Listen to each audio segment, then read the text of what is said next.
Hello friends, മഴതൂര് മുംബൈയിലേക്ക് എല്ലാവർക്കും സ്വാഗതം. അങ്ങനെ ഗംഗാധരൻ അമ്മയോട് സത്യങ്ങളെല്ലാം തുറന്നു പറയാണ്. ബാലചന്ദ്രൻ എല്ലാ കാര്യങ്ങളും അറിഞ്ഞിട്ടുണ്ടെന്ന്. അതൊക്കെ കേൾക്കുമ്പോൾ തന്നെ അവർ നല്ല വിഷമത്തിലാവുന്നുണ്ട്. ഇത്രയും കാലം സൂക്ഷിച്ചു വെച്ച രഹസ്യം ബാലചന്ദ്രൻ അറിഞ്ഞല്ലോ എന്ന് വെച്ചിട്ടുള്ള സങ്കടം. എന്നിട്ട് ചോദിക്കുന്നുണ്ട്, എടാ ബാലചന്ദ്രൻ അറിഞ്ഞു എന്നുള്ളത് വൈജ അറിഞ്ഞു എന്ന് ചോദിക്കുകയാണ്.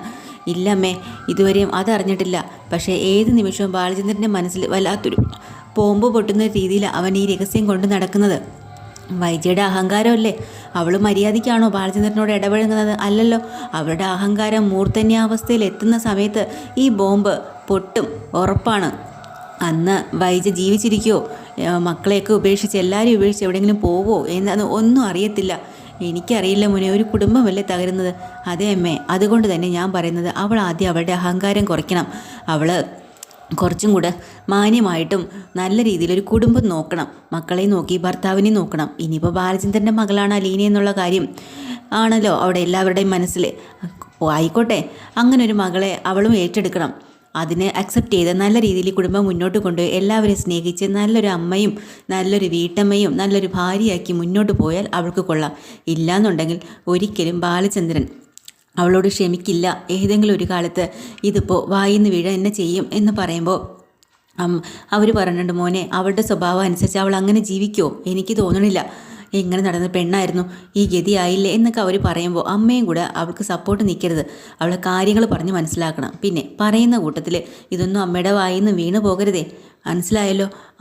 എന്തൊക്കെയായാലും ഇനിയും ചില തീരുമാനങ്ങളും കാര്യങ്ങളൊക്കെ എടുക്കണം. എല്ലാം ഒന്ന് സെറ്റിലാക്കിയിട്ട് വേണം അമ്മേ എനിക്കും പോകാനായിട്ട്.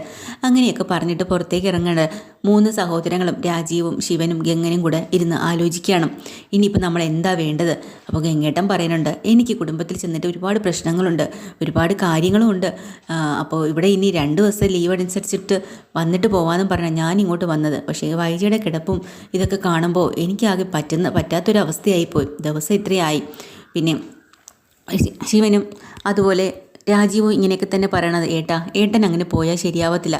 ഇതിനൊരു തീരുമാനം ഉണ്ടാക്കി എല്ലാം ഒന്ന് ക്ലിയർ ആക്കിയിട്ട് വേണം പോവാനായിട്ട്. അതുകൊണ്ടാണ് ഞാനും ഇപ്പം നിൽക്കുന്നത്. അതുമാത്രമല്ല, ഞങ്ങൾ രണ്ടുപേരും പോയി പറഞ്ഞാൽ ബാലചന്ദ്രൻ അനുസരിക്കണമെന്നില്ല. പക്ഷേ ബാലചന്ദ്രനോട് സംസാരിക്കാൻ ഏട്ടൻ തന്നെയാണ് നല്ലത്. കാര്യം നല്ല രീതിയിൽ അവതരിപ്പിക്കാനും ഒക്കെ ആയിട്ട് ഒരു തീരുമാനം എടുപ്പിക്കാനും ഏട്ടൻ നിൽക്കണം. അതൊക്കെ ഞാൻ ഏറ്റോളാം.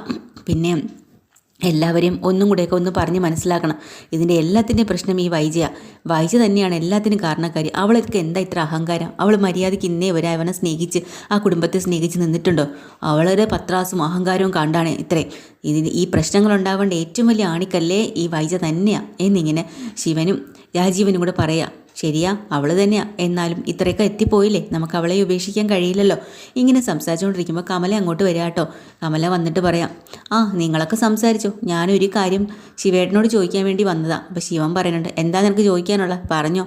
അതെ, കാര്യങ്ങളൊക്കെ ഇത്രയൊക്കെ ആയി. ബാലചന്ദ്രനുമായിട്ട് നിങ്ങൾ സെറ്റപ്പ് ആയി എന്നും പറയണോ, കോംപ്രമൈസ് ആയി എന്നും പറയണോ. പിന്നെ ബാലചന്ദ്രൻ്റെ 2 മക്കളെ ഇവിടെ കൊണ്ട് നിർത്തിയിട്ടുണ്ടല്ലോ. അല്ല, അതിനെ ഇവിടെ നിർത്തേണ്ട ആവശ്യമുണ്ടോ? ഇനിയിപ്പോൾ തിരിച്ച് പറഞ്ഞ് വിട്ടൂടെ? അത് ശരി, അത് പറയാനാണോ നീ ഇപ്പം ഇങ്ങോട്ട് വന്നത്? അതേ, ഞാനൊരു നേർച്ച എടുത്തിട്ടുണ്ടായിരുന്നു. എന്തിനാ? അല്ല, ഞാൻ എന്തിനാണ് അവർക്ക് വേണ്ടി ഇവിടെ വച്ച് വിളമ്പുന്നത് എന്നും കൂടെ കമല ചോദിക്കുമ്പോൾ ശിവന് ദേഷ്യം വരാം കേട്ടോ. ശിവൻ പറയുന്നുണ്ട്, ഞാൻ അവർക്ക് കുറേ കാലം വച്ചും വിളമ്പിയും ഊട്ടാന്ന് ഞാനൊരു നേർച്ച എടുത്തിട്ടുണ്ടായിരുന്നു. അത് കഴിയട്ടെ കേട്ടോ. ദേ ശിവേട്ട, തമാശയല്ല. എനിക്ക് ഇവർക്ക് വേണ്ടി വച്ച് വിളമ്പാനൊന്നും എനിക്ക് പറ്റത്തില്ല. എല്ലാം ഞാൻ തന്നെയല്ലേ ചെയ്യണം. അത് ശരി, അപ്പം നീ ഒന്നും ചെയ്യണ്ട. നിനക്ക് ചെയ്യാൻ വയ്യ, നീ നിൻ്റെ സ്വന്തം വീട്ടിലെല്ലാം വാരി കെട്ടിക്കൊണ്ട് പോക്കോ, അവിടെ പോയി നിന്നോ. കൂടുതൽ എന്നെ കൊണ്ടൊന്നും പറയിക്കരുത് എന്നും പറഞ്ഞു. അപ്പോൾ കമലയ്ക്ക് ദേഷ്യം വന്ന് പോവാ. എടി നിൽക്കടി അവിടെ. പിന്നെ നീയൊക്കെ ഒന്നും ഉണ്ടാക്കി തരൂല, വേവിച്ച് തരൂല എന്നും പറഞ്ഞുകൊണ്ട് പേടിച്ച് വാലും ചുരുട്ടി ഇരിക്കുന്നവനല്ല ഞാൻ. ഒരു ഫോൺ കോൾ മതി, 3 നേരത്തെ ഭക്ഷണം ഇവിടെ എത്തും. അതാണ് ഇന്നത്തെ കാലം. അതുകൊണ്ട് നീ കൂടുതൽ ഇങ്ങോട്ട് പേടിപ്പിക്കല്ലേ എന്നൊക്കെ കമലയോട് ഇങ്ങനെ പറയാം കേട്ടോ. അങ്ങനെ ശിവനും രാജീവിനോട് ഗംഗനും കൂടെ ചിരിക്കണം. ശിവനാണിത് പറയുന്നത്, ഗംഗേട്ടനും രാജീവും കൂടെ. അപ്പോൾ രാജീവ് ശിവൻ്റെ ഏട്ടനും പറയാം, ശിവേട്ടനും പഠിച്ചു, അപ്പം നന്നായിട്ട് സംസാരിക്കാനല്ലേ. അല്ലാതെ പിന്നെ ഇവളുമാരെയൊക്കെ നിർത്തിയുടെ നിലയ്ക്ക് നിർത്തിയില്ലേ, തലേ കയറൂടാന്നൊക്കെ ഇങ്ങനെ പറയട്ടാ. അതൊക്കെ കഴിഞ്ഞും മക്കളുകളെല്ലാവരും കൂടെ പുറത്ത് അടുത്ത് ഇതാണ് എന്ന് വെച്ചാൽ ഹരിയും എല്ലാവരും കൂടെ പറയാം, ഒറ്റ രാത്രി കൊണ്ടാണ് എല്ലാം മാറി മറന്നത്. അപ്പോൾ രോഹിത്തും പറയാനുണ്ട്, ശരിയാണല്ലോ, അലീനെ സ്വന്തം സഹോദരിയെ പോലെ കാണണം പോലും. അപ്പോൾ ബബിത പറയണം, എന്നെക്കൊണ്ട് അതിനൊന്നും പറ്റത്തില്ല. അവളെ കണ്ണെടുത്ത് എനിക്ക് കണ്ടുകൂടാ. അവളോടുള്ള ദേഷ്യം ഈ ജന്മത്ത് തീരാൻ പോണില്ല എനിക്ക്. ആ ഇനിയിപ്പോൾ എന്ത് ചെയ്യാൻ പറ്റും. അപ്പോൾ രഞ്ജിത പറയുന്നുണ്ട്, നിങ്ങളെല്ലാവരും കൂടെ പുതിയൊരു ഇൻവെസ്റ്റിഗേഷനായിട്ട് ഇറങ്ങിയിരിക്കുകയാണ്. എന്തായാലും വനിതാ ഇൻവെസ്റ്റിഗേഷൻ ഞാനില്ല, നിങ്ങളെന്താണെന്ന് വെച്ചാൽ തീരുമാനിച്ചു എന്ന് പറഞ്ഞാൽ ആ കൊച്ചെണീറ്റ് പോവുകയാണ് കേട്ടോ. അപ്പോൾ രോഹിത്തും ഹരിയും കൂടെ തീരുമാനിക്കണം, എടാ ഇന്നലെ ഒരു 8 രാത്രി കൊണ്ടാണ് എല്ലാം തകടം പറഞ്ഞത്. എല്ലാവരും തിരിഞ്ഞ് അലീനയ്ക്ക് സൈഡായി. നമ്മളെ എല്ലാവരും കൂടെ പറഞ്ഞ് എരികേറ്റ് നമ്മളിപ്പോൾ ആരായി എന്നും ഇത് കണ്ടുപിടിക്കണമല്ലോ. എങ്ങനെ കണ്ടുപിടിക്കാനാ? കണ്ടുപിടിക്കണം, അതൊക്കെ അറിയാം നമുക്ക്. ആ രാത്രി എന്താ സംഭവിച്ചതെന്ന് നമുക്ക് കണ്ടുപിടിച്ചേ പറ്റുള്ളൂ എന്നകരം എങ്ങനെ തീരുമാനിച്ചൊക്കെ നിൽക്കാൻ കേട്ടോ. പിന്നെ നമ്മുടെ ടോണീനെയാണ് കാണിക്കുന്നത്. ഷെറിൻ്റെ ഭർത്താവ് ടോണിയാണെങ്കിൽ വീട്ടിൽ വന്ന പാടെ അച്ഛനും അമ്മയും കൂടെ ഭയങ്കര പരിഭവമാണ്. വിളിച്ചിട്ട് ഫോൺ എടുക്കുന്നില്ല. 2 ദിവസമായിട്ട് നീ എവിടെ പോയിരുന്നടാന്ന്. അച്ഛാ ഞാൻ 3 വരെ പോയിരുന്നു എൻ്റെ ഒരു ഫ്രണ്ടിനെ കാണാൻ. പിന്നെ എൻ്റെ ഫോണാണെങ്കിൽ കംപ്ലൈൻ്റ് ആയിപ്പോയി, സ്വിച്ച് ഓഫോ അങ്ങനെ എന്തൊക്കെ ആയിപ്പോയി. അതുകൊണ്ടാണ് എനിക്ക് വിളിക്കാൻ കഴിയാതിരുന്നത്. പിന്നെ ഞാനാണെങ്കിൽ നല്ലപോലെ ഉറങ്ങിയിട്ടില്ല, ഭയങ്കര തണുപ്പായിരുന്നു. ഞാൻ ഇത്തിരി ഉറങ്ങട്ടെ. അപ്പോഴാണ് അച്ഛൻ പറയുന്നത്, എടാ ടോണി, നിന്നെ ഒരു ആളിവിടെ സ്ത്രീയാണെന്ന് തോന്നുന്നു ഇങ്ങോട്ട് വിളിച്ചിട്ടുണ്ടായിരുന്നു, നീ ഉണ്ടോയെന്ന് ചോദിച്ചിട്ട്. ആണോ? അതാരാ? പാലാരിവട്ടത്തെന്നാണ് പറഞ്ഞത്. അവിടെ നിനക്ക് ആരൊക്കെയുണ്ട്? അവിടെ എനിക്ക് ഫ്രണ്ട്സൊക്കെ ഉണ്ടല്ലോ. എന്നാലും ഇതങ്ങനെയാണോ? ബിസിനസ്സുമായി ബന്ധപ്പെട്ട എന്തെങ്കിലും ആണെന്നാണ് പറഞ്ഞത്. അങ്ങനെയാണെങ്കിൽ ഇനി ഷെറിൻ്റെ ആൾക്കാരും വല്ലതും ആണോ കോംപ്രമൈസ് ചെയ്യാൻ എന്ന് അമ്മ ചോദിക്കുകയാണ്. എനിക്കറിയില്ല, പക്ഷേ ഒരു കാലത്തും ഇനി എന്തൊക്കെ കോംപ്രമൈസ് ആയിട്ട് വന്നാലും ഷെറിനെ ഞാൻ ഈ വീട്ടിൽ കയറ്റത്തില്ല എന്ന് ടോണിയുടെ അമ്മ പറയുക കേട്ടോ.